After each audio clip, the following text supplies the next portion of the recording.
এজন্য মুফতি আব্দুল মালিক হাফিজাহুল্লাহ বাইতুল মুকাররমের খতিব আমাদের উস্তাদ তিনি বলেছেন, নারীর অধিকার যদি গঠন করতে হয় তো তাকে নারী কমিশন গঠন করতে হবে কেন? নারী অধিকার যদি কেউ নিতে চায় তো কোরআন থেকে নিক, হাদিস থেকে নিক। কোরআন হাদিসের অজস্র অধিকার আল্লাহ তাআলা তাদেরকে দান করেছেন। যদি কেউ প্রকৃত অর্থে নারী বান্ধব হয়ে থাকে, সে নারী কমিশন গঠন না করে আল্লাহ তাআলা এই কোরআনে নারীদের যত হক দিয়েছেন সেটা বাস্তবায়ন করার জন্য আন্দোলন করবে। কথা ঠিক কিনা জোরে বলেন। আম্মা বা'দু ফাআউযু বিল্লাহি মিনাশ শাইতানির রাজীম। বিসমিল্লাহির রাহমানির রাহিম। ইন্নাল্লাহা ওয়া মালাইকাতাহু ইউসাল্লুনা আলান নাবিয়্যি ইয়া আইয়ুহাল্লাযীনা আমানু সাল্লু আলাইহি ওয়া সাল্লিমু তাসলিমা। اللهم صل على محمد وعلى آل محمد كما صليت على إبراهيم وعلى آل إبراهيم إنك حميد مجيد. اللهم بارك على محمد وعلى آل محمد كما باركت على إبراهيم وعلى آل إبراهيم إنك حميد مجيد. মহান আল্লাহ রব্বুল আলামিনের দরবারে আলী শানে লাখ কোটি শুকরিয়া আদায় করছি যে মহান মনিব তার মহান হুকুম জুমার নামাজ আদায় করার লক্ষ্যে আমাদেরকে যথা সময় তার ঘরে উপস্থিত হওয়ার তৌফিক দান করেছেন। হৃদয়ের সবটুকুন ভালোবাসা উজাড় করে শ্রদ্ধা জড়িত কণ্ঠে মহান মনিবের শেখানো ভাষায় শুকরিয়া আদায় করছি। জবান ছেড়ে দিয়ে সকলে একযোগে বলছি আলহামদুলিল্লাহ। রব্বানা লাকাল হামদ হামদান কাসীরা তাইয়িবান মুবারাকান ফিহি রব্বানা লাকাল হামদু কামা ইয়ানবাগি লিজালালি ওয়াজহিকা ওয়া আযীমি সুলতানিকা। আল্লাহ তাআলা আমাদের জুমার নামাজকে কবুল করুন। আমাদের জিন্দেগির গুনার খাতা আল্লাহ তাআলা মাফ করে দিন। অত্র এলাকার সমস্ত মুর্দেগানের কবরে আযাব আল্লাহ তাআলা কিয়ামত পর্যন্ত বন্ধ করে দিন। কাল হাসরের কঠিন ময়দানে আজকের এই ইবাদত আল্লাহ তাআলা আমাদের সকলের নাজাতের জরিয়া হিসেবে কবুল করুন। ইসলাম মানুষকে পরিপূর্ণ একটি জীবন বিধান উপহার দিয়েছে। এমন একটি জীবন দর্শন মানুষকে উপহার দিয়েছে যেখানে নারী পুরুষ, শিক্ষিত অশিক্ষিত, মুসলিম অমুসলিম, এমনকি সৃষ্টিকুলের প্রতিটি অংশকে আপন জায়গায় আপন স্থানে যথাযথ মর্যাদায় স্থাপন করে দিয়েছেন। যে ধর্মে পশুর অধিকার নিশ্চিত করা হয়েছে, যে ধর্মে গাছপালার অধিকার নিশ্চিত করা হয়েছে, নবী করিম সাল্লাল্লাহু আলাইহি ওয়াসাল্লাম বলেছেন প্রয়োজনে গাছ কাটা যাবে, বিনা প্রয়োজনে গাছের পাতাও ছিঁড়া যাবে না। কারণ গাছের প্রতিটি পাতা আল্লাহ পাকের তাসবিহ তাহলিল করে। কোরআন বলেছে ওয়া ইম মিন শাইইন ইল্লা ইউসাব্বিহু বিহামদিহি ওয়ালাকিন লা তাফকাহুনা তাসবিহাহুম। পৃথিবীতে এমন কোনো জিনিস নাই যে জিনিস আমি আল্লাহ পাকের তাসবিহ তাহলিল না করে। গাছ পাতা পালা তরুলতা বৃক্ষরাজি চাঁদ সূরজ নক্ষত্র রাজে এমনকি পশু পাখি সব কিছু জিকির করে কার? সুতরাং সেখানে প্রাণীকুলের অধিকারকে নিশ্চিত করা হয়েছে। জুলাই আগস্টের বিপ্লবে বাংলাদেশ নতুনভাবে স্বাধীন হওয়ার পরে গণমানুষের একটি দাবি উঠেছে রাষ্ট্রের সংস্কার করার জন্য। ঘুণে ধরা এই রাষ্ট্র ব্যবস্থা যে অবস্থায় ছিল যদি ওভাবেই চলতে থাকে, একের পর এক জালেম তৈরি হবে, খুনি তৈরি হবে, মাস্তান তৈরি হবে, চাঁদাবাজ তৈরি হবে। সেটা যেন না হয়, এই জন্য রাষ্ট্রের মানুষের দীর্ঘদিনের আকাঙ্ক্ষা যে রাষ্ট্রকে ঢেলে করে নতুন করে এমন সিস্টেমে যেন সাজানো হয় যাতে করে দুর্নীতির পথটা বন্ধ হয়ে যায়। ঠিক কিনা বলেন? সেই দাবির প্রেক্ষিতে অন্তর্বর্তীকালীন সরকার রাষ্ট্রের বিভিন্ন অংশে সংস্কার হাত দিয়েছে। মানুষের অধিকারকে নিশ্চিত করার জন্য, রাষ্ট্রের সুশৃঙ্খলতা ফিরিয়ে আনার জন্য, নাগরিকদের ন্যায্য পাওনা বুঝিয়ে দেওয়ার জন্য, দেশ এবং রাষ্ট্রকে সামনের দিকে এগিয়ে নিয়ে যাওয়ার জন্য তারা এই উদ্যোগগুলো গ্রহণ করছে। আমরা সেই সংস্কারকে স্বাগত জানাই। আমরাও সংস্কারের পক্ষে। আমরাও সংস্কার ছাড়া হযবরল অবস্থায় রাষ্ট্রে একটা নির্বাচন হোক, আবার আগের মতো জবরদস্তি হোক, পেশি শক্তি খাটিয়ে যার যেভাবে খুশি ক্ষমতার চেয়ার মস্তদকে দখল করুক, এটা এ রাষ্ট্রের মানুষ আর চায় না। ঠিক কিনা বলেন? যার জন্য সংস্কার সকল ক্ষেত্রে প্রয়োজন। খুব সহজে বোঝাবার জন্য একটা কথা বলি, যে পুলিশ প্রশাসন আজকে রাষ্ট্রের কাছে সবচাইতে ঘৃণিত মানুষের কাতারে তারা পৌঁছে গেছে। এর পেছনে কারণ যদি আপনি দেখতে যান, একটা এসআই যখন গভর্নমেন্ট জব নিতে যায় তখন তাকে 10 থেকে 15 লক্ষ টাকা ঘুষ দিতে হচ্ছে। কথা ঠিক না বেঠে? সত্য না অসত্য? যে লোকটি অন্যায়ভাবে 10 থেকে 15 লক্ষ টাকা ঘুষ দিল, এটা এমন একটা সিলসিলা, এটা এমন একটা ধারাবাহিক কর্মযজ্ঞ, এই সিস্টেমের বাহিরে চলার কোনো সুযোগ নেই। সরকারি আমলা থেকে শুরু করে রাষ্ট্র পরিচালক পর্যন্ত একেবারে top two button, A to Z, রাষ্ট্রের তৃণমূল থেকে একেবারে 3rd ক্লাস শ্রেণীর কর্মচারী থেকে শুরু করে একেবারে প্রাইম মিনিস্টার পর্যন্ত এ টাকা যখন ভাগাভাগি হয়ে যায় তখন রাষ্ট্রের কোনো অংশে আর দুর্নীতি বাদ থাকে না। যখন দুর্নীতি দমন কমিশনের দুর্নীতির সাথে জড়িয়ে পড়ে তখন আর সেখানে বেড়ায় যখন খ্যাত খাওয়া শুরু করে, ওই খ্যাত রক্ষা করা সম্ভব হয়ে ওঠে না। সুতরাং যে পুলিশ অফিসার 10 থেকে 15 লাখ, 15 থেকে 20 লক্ষ টাকা ঘুষ দিয়ে চাকরি নিয়েছে, তার কাছ থেকে ইনসাফ আশা করা তো বড় মুশকিল। কথা বুঝেন নাই মনে হয়? এই চেয়ারটাকে যদি সে 20 লক্ষ টাকা ঘুষ দিয়ে অন্যায়ভাবে এই ফ্যাসিলিটির সাথে গ্রহণ করেছে, এই 20 লক্ষ টাকা তো তার উঠাবার প্রয়োজন আছে না নাই? কোথা থেকে উঠাবে? ইনসাফের সাথে যদি সে কাজ করে, চাকরি করে, মৃত্যু পর্যন্ত এই টাকা উঠাতে পারবে না। তাহলে মূল বিষয় হচ্ছে আমূল পরিবর্তন সাধন করা। সংস্কার কমিশন, আমাদের সংস্কারের দাবিটাই এটাই, এমন একটা সিস্টেম দেওয়া হোক যেখানে মেধা এবং যোগ্যতার ভিত্তিতে লোকেরা দায়িত্ব গ্রহণ করবেন। ঠিক কিনা বলেন?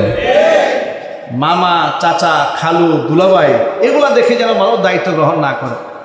যার দরুন দেশের বিভিন্ন অংশে সংস্কারের উদ্যোগ গ্রহণ করেছে, রাষ্ট্রের মানুষও চাচ্ছে রাষ্ট্রে একটা সংস্কার হোক। ইতোমধ্যে আপনারা সংবাদ পেয়েছেন, রাষ্ট্রের বিভিন্ন সংস্কারে কর্মযজ্ঞের মধ্য দিয়ে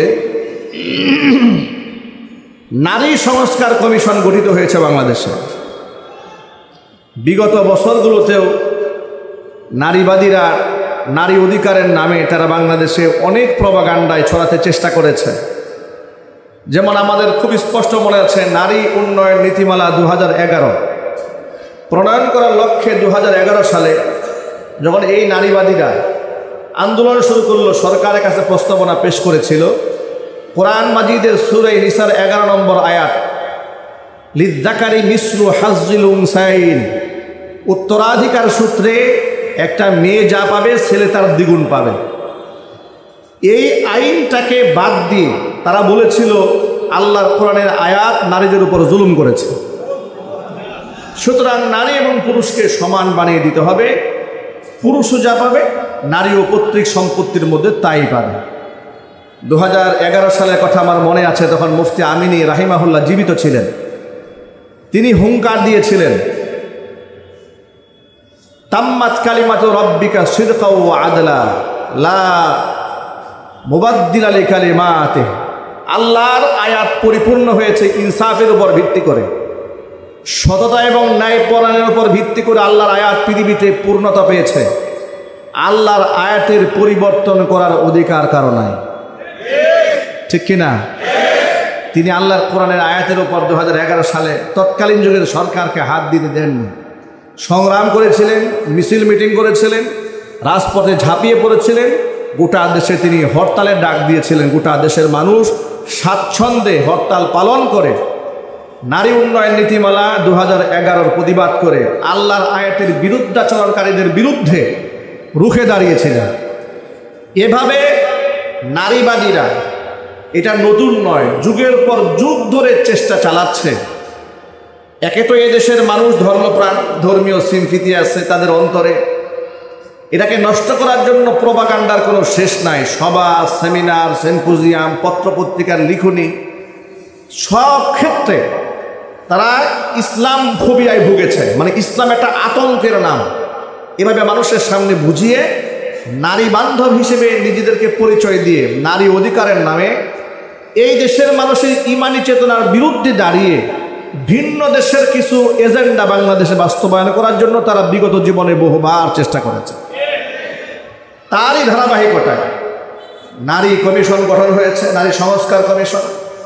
গত 19শে এপ্রিল তারা অন্তর্বর্তীকালীন সরকার প্রধানের কাছে তারা বেশ কিছু দাবি দেওয়া নিয়ে তারা একটা প্রস্তাবনা পেশ করেছে। দুঃখজনক বাস্তবতা, সেই প্রস্তাবনার মধ্যে এমন কিছু প্রস্তাবনা তারা পেশ করেছেন যেগুলো এদেশের নারী অধিকারের সাথে না কোনো সংশ্লিষ্ট আছে, না এই দেশের মানুষের সভ্যতার সাথে কোনো সংশ্লিষ্টতা আছে, না এই দেশের পারিবারিক কালচারের সাথে এদের কোনো সংশ্লিষ্টতা আছে। বরং নারী বান্ধব হয়ে, নারী বান্ধবের নামে, নারী সংস্কার কমিশনের নামে যদি এগুলো গভর্নমেন্ট বাস্তবায়ন করতে যায় তাহলে ধর্মীয় মূল্যবোধ ক্ষতিগ্রস্ত হবে, দেশের মানুষের মধ্যে ঝগড়া এবং বিবাদ তৈরি হবে, ধর্মহীন একটি সেকুলার রাষ্ট্র প্রতিষ্ঠার মাধ্যমে গোটা দেশের মানুষ জাহান্নামের পথে রওনা হবে। দেশের মেধাবী আলেম সমাজ, চৌকুশ আলেম সমাজ গোটা জাতির কান্ডারি রাহবার ইমান এবং আমলের পাহারাদারি করেছে বিগত জীবনে বহুবার। এদেশের আলেম সমাজ এদেশের ধর্মকে অটুট রাখার স্বার্থে জেল খেটেছে, জরিমানা দিয়েছে, মামলা হামলার শিকার হয়েছে, রাষ্ট্র থেকে তারা বিদেশে পাড়ি জমিয়েছে, দেশান্তরিত হয়েছে, কিন্তু অপশক্তিকে মাথা চারা দাঁড়াতে তারা সুযোগ দেয়নি। এদেশের আলেম সমাজ জীবনের ঝুঁকি নিয়ে রাজপথে ঝাঁপিয়ে পড়েছে। 2013 সালে শাপলা চত্বরের ইতিহাস তার অনন্য এক নমুনা। আপনারা দেখেছেন সেখানে আলেম ওলামাদের কোনো সিট ভাগাভাগির কোনো অধিকার ছিল না, মিশনও ছিল না। একমাত্র দ্বীন ও ইসলামের স্বার্থে তারা সেদিন ঝাঁপিয়ে পড়েছিলেন। কত আলেম সেদিন শহীদ হয়েছিলেন, কত মানুষ সেদিন রক্তাক্ত হয়েছিলেন, কত মানুষ পঙ্গুত্ব বরণ করেছিলেন, কত মানুষ গুম হয়েছিলেন। আমরা কত আলেম ওলামারা মসজিদ ছাড়া হয়েছিলাম, এলাকা ছাড়া হয়েছিলাম, বাড়ি ছাড়া হয়েছিলাম। মিথ্যা মামলা দিয়ে আমাদেরকে বছরের পর বছর আমাদেরকে হয়রানি করা হয়েছে একমাত্র ইসলামের কথা বলার অপরাধে। আল্লাহ রহমতে কিয়ামত পর্যন্ত আলেমদের এই দায়িত্ব আলেমরা ধরে রাখবেন ইনশাআল্লাহ, যদি বলেন ইনশাআল্লাহ। আর আলেমদের ডাকে এদেশের সাধারণ মানুষ সর্বকালের, সর্বসময়ের সর্বশ্রেষ্ঠ সারা সবসময় দিয়ে এসেছে, ভবিষ্যতেও দিয়ে থাকবে ইনশাআল্লাহ। অন্তর্বর্তীকালীন সরকারের কাছে আমাদের কিছু আবেদন। নারী কমিশন যে গঠন করে আপনার কাছে যে প্রস্তাবনাগুলো পেশ করেছে, এর মধ্যে জঘন্য কিছু প্রস্তাবনার মধ্যে একটা প্রস্তাবনা হচ্ছে পৈতৃক সম্পত্তির মধ্যে নারীর উত্তরাধিকার আইনে নারী এবং পুরুষকে ধর্মীয় বিধানকে ভেঙে দিয়ে সমানভাবে অধিকার নিশ্চিত করতে হবে। চিৎকার দিয়ে বলেন নাউজুবিল্লাহি মিন যালিক। আমি আপনাদেরকে ছোট্ট একটা প্রশ্ন করি, বোঝাবার জন্য বলি। আল্লাহ তাআলা পৈতৃক সম্পত্তির মধ্যে ভাই বোনের ভাইয়ের অংশটা দ্বিগুণ করেছেন, বোনের অংশটা অর্ধেক করেছেন। এটা আপনাদের বাহ্যিক দৃষ্টিতে মনে হয় যে একটা জায়গায় পুরুষকে মনে হয় বেশি দেওয়া হচ্ছে, কিন্তু সার্বিক বিষয় বিবেচনা করে দেখবেন পুরুষকে খুবই কম দেওয়া হয়েছে, বরং নারীকে বেশি দেওয়া হয়েছে। কয়েকটা এক্সাম্পল দিই। একটা ছেলে শুধুমাত্র পৈতৃক সম্পত্তি থেকে ওয়ারিশ পায় শুধুমাত্র তার বাবার কাছ থেকে, ঠিক কিনা? একটা মেয়ে পায় কয় জায়গা থেকে লক্ষ্য করেন? একটা মেয়ে প্রথমত তাই পিতার কাছ থেকে পায়, নিজের ভাইয়ের কাছ থেকে পায়, নিজের ছেলের কাছ থেকে পায়, নিজের স্বামীর কাছ থেকে পায়। কয় জায়গা থেকে পায়? একটু 4টা আঙ্গুল উঁচা করেন, বোঝাবার জন্য বলছি। কয়টা আঙ্গুল? কয় জায়গা থেকে পায়? নারী পায় 4 জায়গা থেকে, পুরুষ পায় কয় জায়গা থেকে? 1 জায়গা থেকে। 4 জায়গা থেকে সম্পদ পাওয়ার পরে নারীর খরচের কোনো খাত নাই, ঠিক কিনা বলেন? নারী জন্মসূত্রে রানীর মর্যাদা দিয়েছে ইসলাম। চিৎকার দেখুন সুবহানাল্লাহ।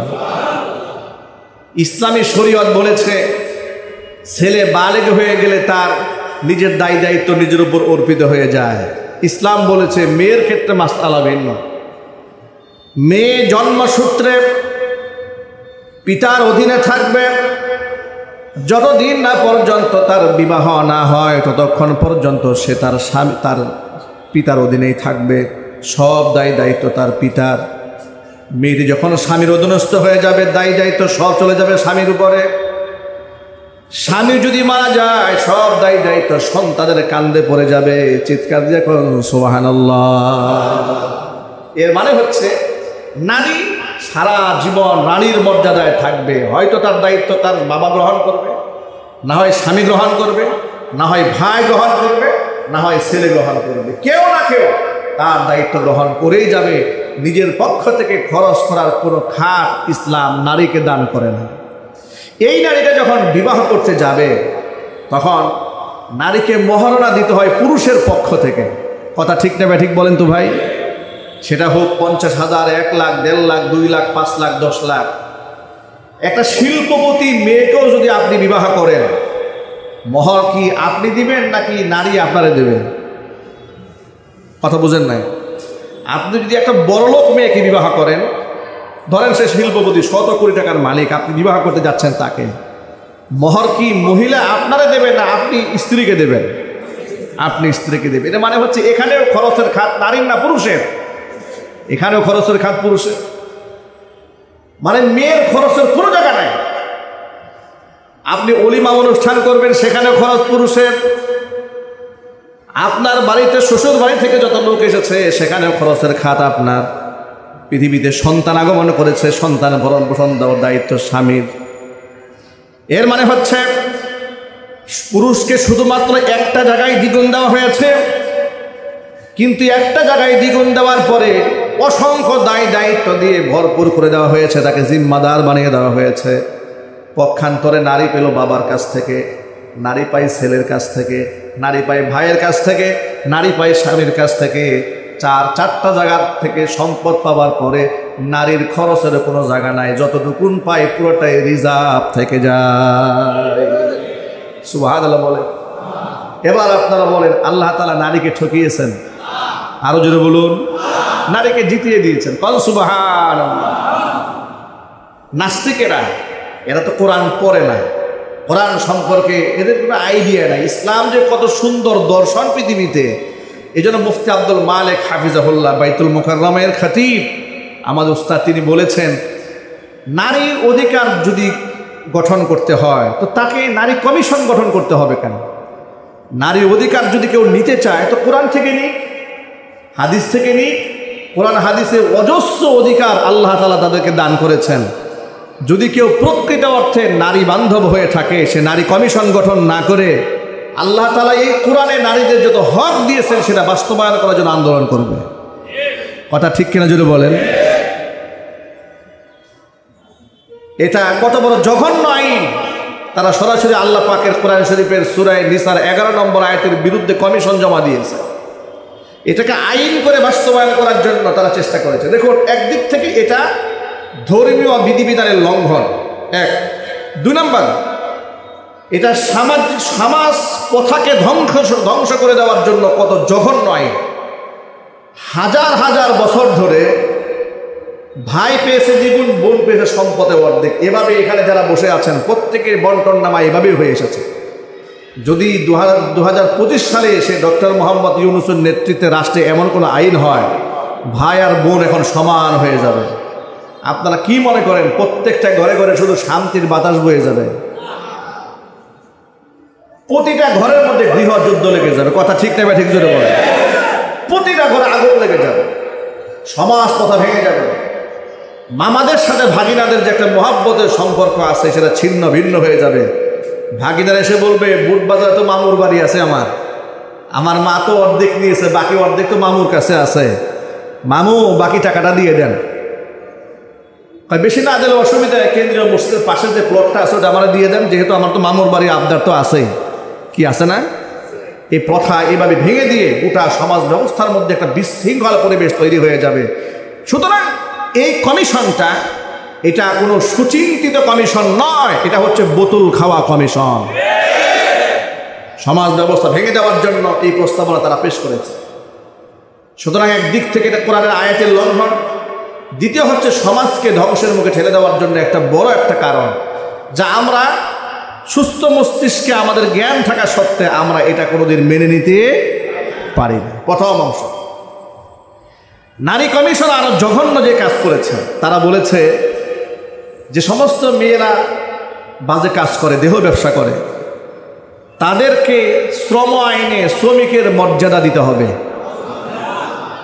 মানে যারা রিক্সা চালক তারা একটা শ্রমিক, ভ্যান চালক তারা একটা শ্রমিক, গার্মেন্টস শ্রমিক, এরপরে দোকানের শ্রমিক, ক্ষেত খামারের শ্রমিক, এরাও যারা দেহ ব্যবসা করে তারাও নাকি এক ধরনের শ্রম দিচ্ছে, কাজ করতেছে। এটা নাকি আইন করতে হবে, এটা গেজেট পাস করতে হবে। এবার আপনারা বলেন, তাহলে এদেরকে কি নারী বান্ধব বলা যায়, নাকি নিকৃষ্ট ভাষায় আমি এই শব্দ উচ্চারণ করতে পারবো না, শুধু এতটুকুন বলবো এরা নারী বান্ধব নয়, এরা পতিতা বান্ধব। ঠিক কিনা চিল্লাই বলেন? এরা নারী বান্ধব নয়, পতিতা বান্ধব। নারী যদি অধিকার দিতে মনে চায়, তাহলে আমি বলতে চাচ্ছি নারীদের পতিতাবৃত্তি বন্ধ করে দিয়ে তাদেরকে একটা মর্যাদাপূর্ণ কাজে তারা যেন অংশদারিত্ব গ্রহণ করতে পারে, তারা যেন স্বাভাবিক জীবনে ফিরে আসতে পারে, সেই ব্যাপারে উদ্বুদ্ধ গ্রহণ করা হোক। ঠিক কিনা বলে? সে একটা কমিশন গঠন করা হোক, মেয়েরা যেন ওই বাজে দিকে না যায়, তারা যেন ভালো কাজের দিকে উদ্গীর্ণ হয়, উদ্বুদ্ধ হয়, সেভাবে কমিশন গঠন করা হোক। না, এই কমিশন গঠন না করে তারা সেখানে অবৈধ কাজ করবে, জেনা করবে, ব্যভিচার করবে। জেনা ব্যভিচার করলে যে আপনি খারাপ দৃষ্টিতে দেখেন, সেটা যেন দেখতে না পারেন, তাকে লাইসেন্স দেওয়া হবে, সেও আপনার মতো শ্রমিকের মর্যাদা পাবে। হিন্না সাদাকার নাউজুবিল্লাহ।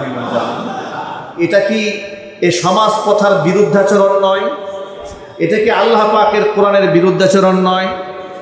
আল্লাহ তাআলা যেখানে স্পষ্ট বলে দিয়েছেন, আয-যানিয়াতু ওয়াজ-যানি ফাজলিদু কুল্লা ওয়াহিদিন মিনহুমা মিয়াতা জালদা ওয়া লা তা'খুযুকুম বিহিমা রা'ফাতুন ফি দীনিল্লাহি ইন কুনতুম তু'মিনুনা বিল্লাহি ওয়াল ইয়াউমিল আখির ওয়াল ইয়াশহাদ আযাবাহুমা তা'iফাতুন মিনাল মুমিনিন।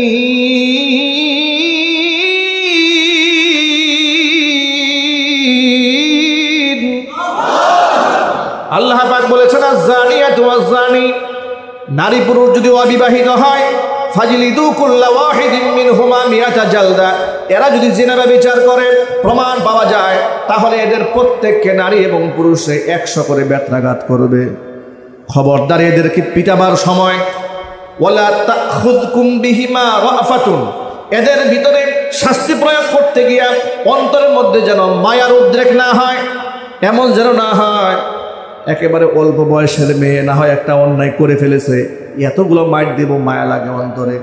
আল্লাহ পাক বলেছেন, ইন কুনতুম তুমিনুনা বিল্লাহি ওয়াল ইয়াউমিল আখির, ঈমান যদি আমি আল্লাহর উপর থাকে, ঈমান যদি পরকালের উপর থাকে, খবরদার ব্যভিচার যারা করেছে তাদের ব্যাপারে নমনীয় হওয়া যাবে না।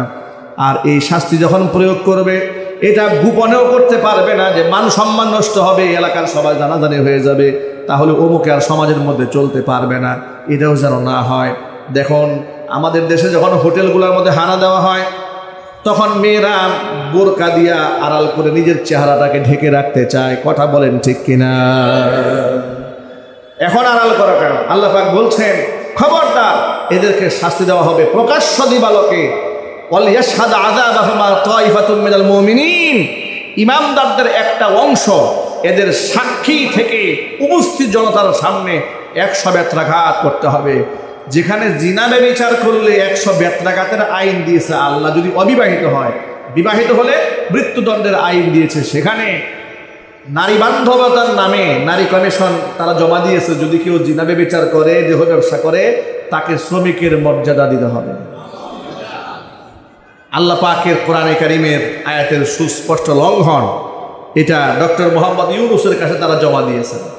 এবার আমি আপনাদের কাছে জিজ্ঞেস করতে চাচ্ছি, এই আইন বাংলাদেশে বাস্তবায়িত হোক, এটা আপনারা চান? এটাকে আপনারা হতে দেবেন? ডক্টর মোহাম্মদ ইউনূসকে বলছি, অসংখ্য শহীদের রক্তের বিনিময়ে আপনি এই জায়গাটায় বসে আছেন। যদি শহীদরা রক্ত না দিত তাহলে আপনি আসামির কাঠগড়ায় দাঁড়িয়ে থাকতেন, সরকারের চেয়ারে বসে থাকতে পারতেন না। এই নারী কমিশন আপনার কাছে কমিশন পত্র জমা দিয়েছে, তারা প্রস্তাবনাগুলো দিয়েছে মূলত আপনাকে জনবিচ্ছিন্ন করে দেওয়ার জন্য। এই সমস্ত নারীবাদীরাই বিগত বছরগুলোতে আওয়ামী জাহিলিয়াতের সময় আওয়ামী লীগের সরকারকে এরাই ভারতের বন্ধুত্বের খাতির তৈরি করে বন্ধুত্বর হাত বাড়িয়ে দিয়ে পশ্চিমাদের কাছ থেকে তাদেরকে ভালো বানাবার জন্য গোটা জাতির কাছ থেকে যেভাবে তারা বিচ্ছিন্ন করে দিয়েছে, এরা আপনাদেরকেও রাষ্ট্র থেকে বিচ্ছিন্ন করার ষড়যন্ত্র চালাচ্ছে। অনতিবিলম্বে এই নারী কমিশন বাতিল করতে হবে, ঠিক কিনা বলেন? প্রস্তাবনা যা দিয়েছে এগুলা সব ডাস্টবিনে ছুঁড়ে মারতে হবে। শুধু ছুঁড়ে মারলে হবে না, এই নারী কমিশনের সাথে দায়িত্বশীল প্রত্যেকটা নারীকে গ্রেফতার করে রিমান্ডে নিয়ে জিজ্ঞেস করতে হবে কাদের এজেন্ডা বাস্তবায়ন করতে চাচ্ছে তারা।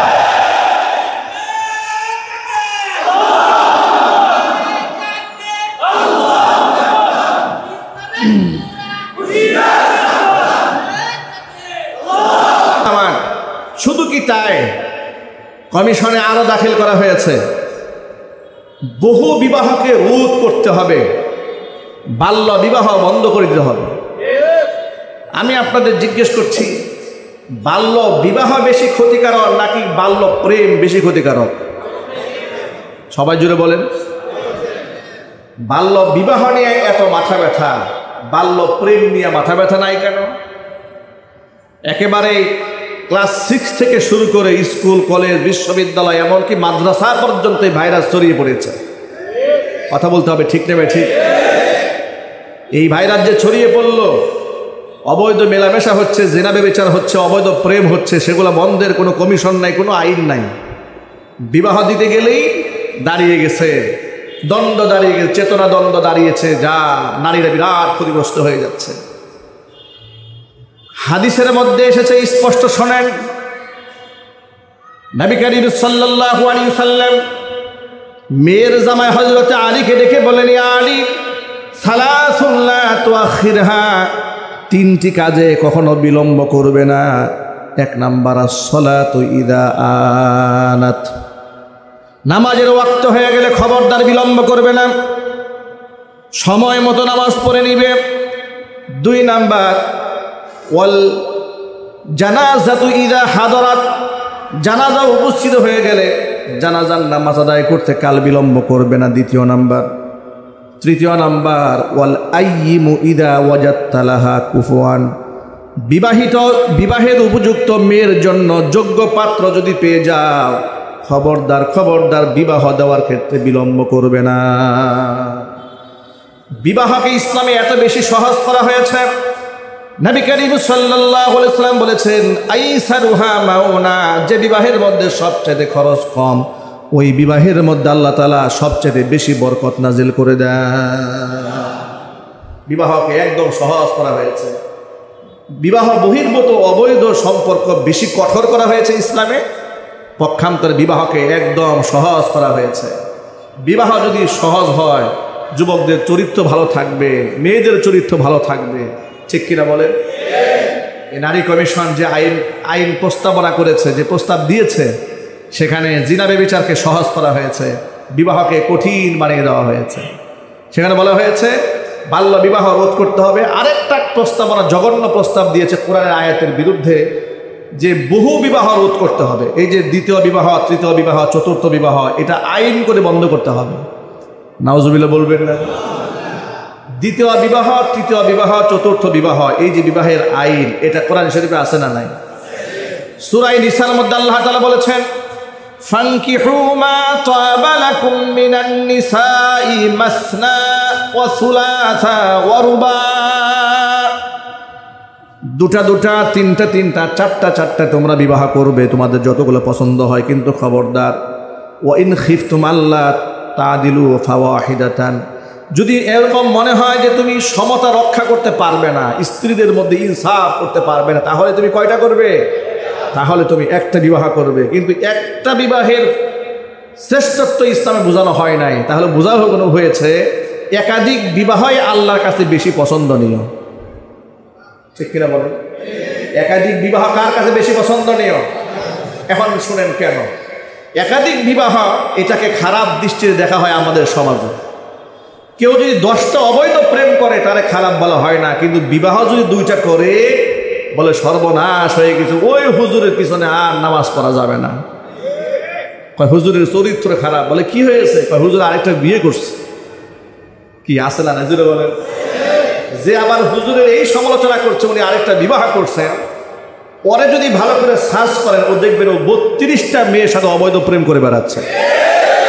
যিনি হুজুরের ব্যাপারে এই মন্তব্য করেছে যে হুজুরের চরিত্র শেষ, হুজুর 2টা বিয়ে করছে, আপনি ওর ব্যাপারে খবর নেন, দেখবেন ও বউ বাদ দিয়া আরো কত জায়গার মধ্যে গিয়া আপনার টাইম পাস করতেছে, তার কোনো হিসাব নাই।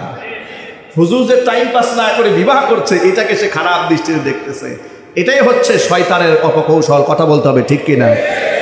একদিক থেকে একাধিক বিবাহ, এটা শুধুমাত্র শরীয়ত সম্মতই নয়, এটা বিজ্ঞান সম্মত, এটা রাষ্ট্রসম্মত, এটাই প্রাকৃতিকভাবে ইনসাফপূর্ণ। দেখেন একটু কয়েকটা বিষয় লক্ষ্য করেন। যারা বলে যে একটা বিবাহ করলেই হবে, এরপর আর করার কোনো সুযোগ নাই, তারা কি জবাব দেবেন? বাংলাদেশে এই বছর যে জরিপ চলেছে, মানুষ সংখ্যা গণনা করা হয়েছে, আদমশুমারি হয়েছে, বাংলাদেশে জনসংখ্যা পুরুষের তুলনায় 16 লক্ষ বেশি, নারীর সংখ্যা কত লাখ? একটু জোরে বলবেন, আরো চিল্লায় বলেন। এখন আপনি যদি ওই বাম এবং রামদের মতো বলেন যে বিবাহ একটা হবে, এই 16 লক্ষ নারীকে আপনি কোথায় পাঠাবেন? পতিতালয়ে পাঠিয়ে দেবেন? কি ফয়সালা আপনার? এর বৈজ্ঞানিক জবাব দেবেন, নাম্বার 1। দ্বিতীয় নাম্বার, আপনি একটা বিবাহ করলেন, বিবাহ করার পরে আপনার স্ত্রীর সন্তান হচ্ছে না। পৃথিবীর ইতিহাস বলেছে, মেডিকেল সায়েন্স বলেছে, বন্ধাত্ব পুরুষের হতে পারে, কিন্তু সেটা হাজারে লাখে 2-1টা পুরুষ বন্ধাত্ব হয়। নারীর বন্ধাত্ব হয় অ্যাভেলেবেল। নারীর সন্তান ধারণ ক্ষমতা অক্ষম হয়ে যায়। আপনি যদি আইন করেন একাধিক বিবাহ করতে পারবে না, তো আপনার বংশ পরম্পরা টিকে থাকবে কিভাবে? আপনাকে বাস্তব এবং বৈজ্ঞানিক জবাব দিতে হবে। সুতরাং এই ক্ষেত্রেও একজন পুরুষের একাধিক বিবাহের প্রয়োজন। 2 নাম্বার 3, গোটা পৃথিবীর মধ্যে অসংখ্য বিধবা তৈরি হয়, অসংখ্য নারীরা স্বামী হারিয়ে ফেলে। এর পেছনে কারণ, পুরুষরা যুদ্ধে অংশগ্রহণ করে, যুদ্ধে অসংখ্য পুরুষ শহীদ হয়, নারীরা শহীদ হয় না। কথা বলতে হবে, ঠিক কিনা বলেন? আপনাদেরকে বোঝাবার জন্য বলি, এই যে ইসরায়েল এত বছর ফিলিস্তিনের উপর হামলা করে আমার মা বোনদেরকে নির্যাতন করেছে, মেরেছে, আপনারা একটা আনন্দের সংবাদ গ্রহণ করেন, এখন তারা সৈনিক সংকটে ভুগতেছে। অসংখ্য পুরুষ ওদেরকে আল্লাহ রাব্বুল আমিন জাহান্নামে পাঠিয়ে দিয়েছে। এখন আপনি যদি বলেন একটা নারী একাই একজন স্বামীকে আটকায় রাখবে, সে অন্য কোনো স্ত্রীকে আর গ্রহণ করতে পারবে না। অসংখ্য নারীরা যে স্বামী হারিয়েছে, বিধবা হয়েছে, কিংবা ডিভোর্স প্রাপ্ত হয়েছে, তালাক প্রাপ্ত হয়েছে, এই নারীদের যাওয়ার জায়গা কোথায়? 3 নাম্বার প্রশ্ন। কথা ঠিক না? ঠিক জোরে বলেন। এর মানে হচ্ছে ইসলাম যে বিধিবিধান দিয়েছে, এটা একদিক থেকে। আরেকটা প্রশ্ন বলি আপনাদেরকে, একজন নারী মাত্র 50-এর কাছাকাছি বয়স চলে গেলেই তার জৈবিক চাহিদা শেষ হয়ে যায়। মিন্স অনেকের বন্ধ হয়ে যায় 50 থেকে 55 বছরের ভিতরে। তার আর সেক্সুয়াল চাহিদা থাকে না, জৈবিক চাহিদা থাকে না। একজন পুরুষ 80 থেকে 90 বছর পর্যন্ত তার মধ্যে জৈবিক চাহিদা থেকে যায়। আপনি যদি আইন করে একজন পুরুষ আর সেকেন্ড বিবাহ করতে পারবে না, তাহলে এই বাকি 20 বছর, 30 বছর, 40 বছর সে কি পতিতালয়ে গিয়ে সময় কাটাবে? নাউজুবিল্লাহ পড়েন। তাহলে এর মানে হচ্ছে, এখন আপনাদের কাজের কথায় আসেন, যারা এক বিবাহের দাবি তোলে তারা কোন মতাদর্শে বিশ্বাসী? তাদের বাস্তব জীবন হচ্ছে এই, যারা এই পশ্চিমা থেকে সবকটা নিয়ে এসেছে ওদের দিকে একটু তাকাই দেখে, ওরা বিবাহ কথা মূলত বিশ্বাসই করে না। ওরা নিজেরা লিভ টুগেদার করে, বিবাহ করার আগে 1 বছর স্বামী স্ত্রীর মতো সংসার করে।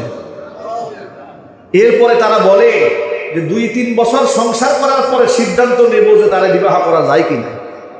ঘৃণার সাথে বলে নাউজুবিল্লাহি মিন যালিক। গেল একটা। দ্বিতীয় নাম্বার, তারা গার্লফ্রেন্ড ব্যবহার করে, স্ত্রী ব্যবহার করে না। আমি আপনাদেরকে জিজ্ঞেস করছি, একটা নারী গার্লফ্রেন্ড হিসেবে উত্তম নাকি স্ত্রী হিসেবে সম্মানিতা? কারণ স্ত্রী হলে তাকে মর্যাদা দিতে হয়, ভরণ পোষণ দিতে হয়, উত্তরাধিকার সম্পত্তি দিতে হয়, সামাজিক অধিকার দিতে হয়, কিন্তু গার্লফ্রেন্ডকে কোনো অধিকার দিতে হয় না, শুধুমাত্র তাকে ব্যবহার করা যায়। তাহলে এবার আপনারা বলেন, গার্লফ্রেন্ডের কালচার ভালো নাকি স্ত্রী হওয়ার কালচার ভালো? ইসলামে এত সুন্দর সুন্দর একাধিক বিবাহের যে আইনগুলো রয়েছে, এই সৌন্দর্যতা উপলব্ধি করতে না পেরে ওরা জেনা ব্যভিচারের পন্থাকে খুঁজে বেড়াতে চায়, যা ইনশাআল্লাহ বাংলাদেশের 90% মুসলমানদের দেশে এটা কোনোদিন বাস্তবায়িত হতে পারবে না। যদি এই সমস্ত অপকর্মের বিরুদ্ধে আমাদের রাজপথে নামতে হয়, ঝাঁপিয়ে পড়তে হয়, আরেকটা যদি জুলাই আগস্টের বিপ্লবের মতো আরেকটা বিপ্লব সাধন করার প্রয়োজন পড়ে, আমরা সেই বিপ্লবে ঝাঁপিয়ে পড়ব। নারীবাদীর কোনো চক্রান্ত বাংলাদেশে বাস্তবায়ন করে দেওয়া হবে না ইনশাআল্লাহ। আপনারা কি প্রস্তুত আছেন কিনা আমি দুহাত দেখতে চাচ্ছি।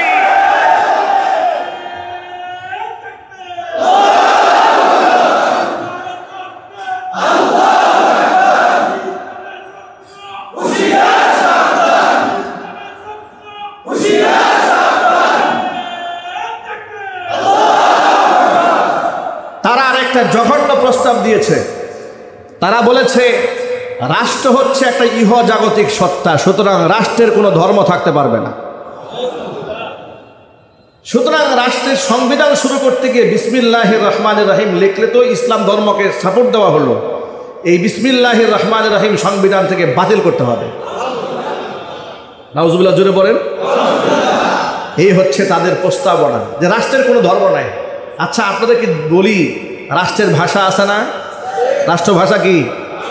তাহলে রাষ্ট্রের ভাষা হলো কি করে? রাষ্ট্র কি কথা বলে নাকি? এবার আপনারা বলেন, জাতীয় মাছের নাম কি? জাতীয় ফুলের নাম কি? জাতীয় ফলের নাম কি? জাতীয় প্রাণীর নাম কি? যদি এত কিছু হয়ে থাকে, জাতীয় পশুর নাম কি? যদি এই জাতীয় এত কিছু হতে পারে, রাষ্ট্রের ভাষা থাকতে পারে, রাষ্ট্রের দিবস থাকতে পারে, রাষ্ট্রের এত কিছু থাকতে পারে, তাহলে রাষ্ট্রের ধর্ম থাকতে হবে। সে ধর্মের নাম কি? চিল্লাই বলেন। নারীবাদীরা বলেছে রাষ্ট্র হচ্ছে ইহজাগতিক সত্তা, সুতরাং এর কোনো ধর্মের পরিচয় থাকতে নাই। সুতরাং সংবিধানের শুরুতে ধর্ম দিয়ে সংবিধান শুরু হবে, এটা বাদ দিতে হবে। এটা নারী কমিশন প্রস্তাবনা পেশ করেছে। এই কমিশনগুলো বাতিল করার লক্ষ্যে আগামীকাল ৩রা মে হেফাজত ইসলাম বাংলাদেশ সেই 2013 সালের পরিপূর্ণ এনার্জেটিক পাওয়ার নিয়ে সরোয়ার্দী উদ্যানে গোটা বাংলাদেশের আপামর জনসাধারণকে সাথে নিয়ে এক মহা সমাবেশের আয়োজন করেছে।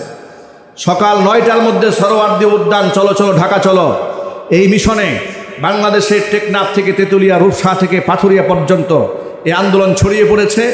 লাখো লাখো মুমিন মুসলমান তাওহীদি জনতা ঝাঁপিয়ে পড়বে আগামীকাল সকাল 9টার মধ্যে সরোয়ার্দী উদ্যানে। কেন? মিশন হচ্ছে কয়েকটি। 1, নারী কমিশনকে বাতিল করতে হবে। 2, হেফাজত ইসলাম বাংলাদেশের বিগত দিবসগুলোতে, বছরগুলোতে স্বৈরাচারীর আমলে অন্যায়ভাবে আলেম ওলামাদের নামে যে মিথ্যা মামলাগুলো দিয়েছে, সেই মিথ্যা মামলাগুলো অবশ্যই এগুলোকে পরিহার করতে হবে। এগুলো আপনারা চান না? আরো যদি বলুন চান না? এমনকি সাথে সাথে 4 দফা দাবি নিয়ে হেফাজত ইসলাম বাংলাদেশ যে কর্মসূচি আগামীকাল ঘোষণা করেছে, এটা সারা বাংলাদেশের একেবারে তৃণমূল পর্যন্ত আওয়াজ পৌঁছে গেছে। আপনারা কি সংবাদটা জানেন? আগামীকাল যে হেফাজতের মহাসমাবেশ, এটা কি আপনারা জানেন? কারা কারা জানেন? জানেন তো? না জানলে এখন কারা কারা জেনেছেন হাত তোলেন। মাশাআল্লাহ, এখন তো জানতে পেরেছেন। এই আওয়াজ আপনাদেরকে পৌঁছে দিচ্ছি। 2013 সালে আমরা কিন্তু গাজীপুর থেকে পায়ে হেঁটে শাপলা চত্বরে গিয়েছিলাম, ঠিক কিনা? আমরা সেই কাফেলার সদস্য। আমার নেতৃত্বে গাজীপুর কোনাবাড়ি থেকে 50,000-এর ঊর্ধ্বের মিছিল আমার নেতৃত্বে পরিচালিত হয়ে শাপলা চত্বর পর্যন্ত পৌঁছে গিয়েছিল।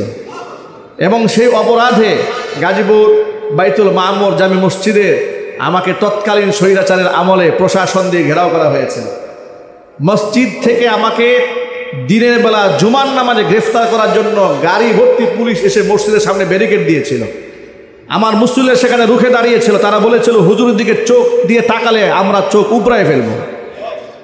এরপরে তারা আমাকে সেখানে গ্রেফতার করতে সাহস পায় না, কিন্তু মিথ্যা মামলা দিয়ে দিয়েছিল। বছরের পর বছর এই মামলা আমাকে হাজিরা দিতে হয়েছিল। আমরা জেল জরিমানাকে পরোয়া করি নাই। সর্বশেষ এখানে এই মিম্বার থেকেই দায়িত্ব পালনরত অবস্থায় 2018 সালে আমাকে গ্রেফতার করা হয়েছিল মিথ্যা মামলা দিয়ে। একের পরে এক মামলা খেয়েছি, জেল খেটেছি, জরিমানা দিয়েছি, এলাকা ছেড়েছি, কিন্তু স্বৈরাচারের আমলে আওয়ামী জাহিলিয়াতের সরকারের কাছে মাথা নত করি নাই। আওয়ামী জাহিলিয়াতের আমলে মাথা নত করি নাই। আর বর্তমান সরকারের কাছে মাথা নত করবো, এর তো কোনো প্রশ্নই আসে না। আমাদের বন্ধুত্ব হবে আল্লাহর জন্য, শত্রুতাও হবে আল্লাহর জন্য। কাউকে ভালোবাসবো আল্লাহর জন্য, কাউকে ঘৃণাও করবো আল্লাহর জন্য।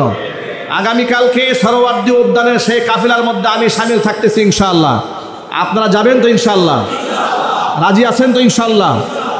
এখান থেকে বুটবাজার থেকে গাড়ি যাবে, বেশ কিছু গাড়ির ব্যবস্থা করা হয়েছে। বুটবাজার থেকে গাড়ি যাবে, চৌরাস্তা থেকে গাড়ি যাবে, প্রতিটা থানা উপজেলা থেকে গাড়ি যাবে, আমাদের বুটবাজার থেকেও গাড়ি যাবে। আমরা যাবো না ইনশাআল্লাহ? এবং দেখেন, আরেকটা বিষয় আপনাদেরকে বলি, আমরা নিজেদের পকেটের টাকা খরচ করে শাপলা চত্বরে লক্ষ লক্ষ মানুষের সমাগম ঘটিয়েছিলাম। আমাদেরকেও টাকা পয়সা দিয়েছিল? তৎকালীন যুগে সরকার বলেছিল, হুজুর ভাই এত টাকা কই পাইছে? বলে নাই যে আমরা 10-20 হাজার মানুষ জমা করতে গিয়ে লক্ষ লক্ষ টাকা লাগে, হুজুর ভাই এত টাকা পাইল কই? ওরা জানে না আমরা যেখানে আল্লাহর জন্য জীবন দিতে জানি, সেখানে পয়সা দেওয়া তো কোনো ব্যাপারই না, ঠিক কিনা? অনেক ভাইরা কালকে আমাদের সাথে সামিল হচ্ছেন, মিছিলে সামিল হচ্ছেন, প্রোগ্রামে। এখন সেই প্রোগ্রামে এই এতগুলো খরচের আঞ্জাম কে দেবেন? আমরা নিজেরাই দেব, ঠিক কিনা ইনশাল্লাহ? আমি আপনাদের কাছে 5 মিনিট সময় চেয়ে নিচ্ছি, কারণ এটা আমাদের ইমানের প্রশ্ন, আকীদার প্রশ্ন। দেখুন, আমরা যদি চুপ থাকতাম তাহলে সরকার কাছে আমরাই ভালো থাকতাম। কথা বলেন, ঠিক কিনা বলেন? কিন্তু আমরা চুপ কেন থাকবো? যেখানে দেখবো আমার কোরআনের আইন লঙ্ঘিত হচ্ছে, আমার রাষ্ট্র বিপদের মুখে পড়তেছে, সেখানে আমাদের জীবনে কোনো পরোয়া নাই। আমাদের জীবনের ঝুঁকি নিয়ে রাষ্ট্রকে উদ্ধার করতে হলে তাহলে অবশ্যই আমাদেরকে জীবনের ঝুঁকি নিয়ে রাজপথে ঝাঁপিয়ে পড়তে হবে। আপনারা কি প্রস্তুত আছেন তো ইনশাআল্লাহ?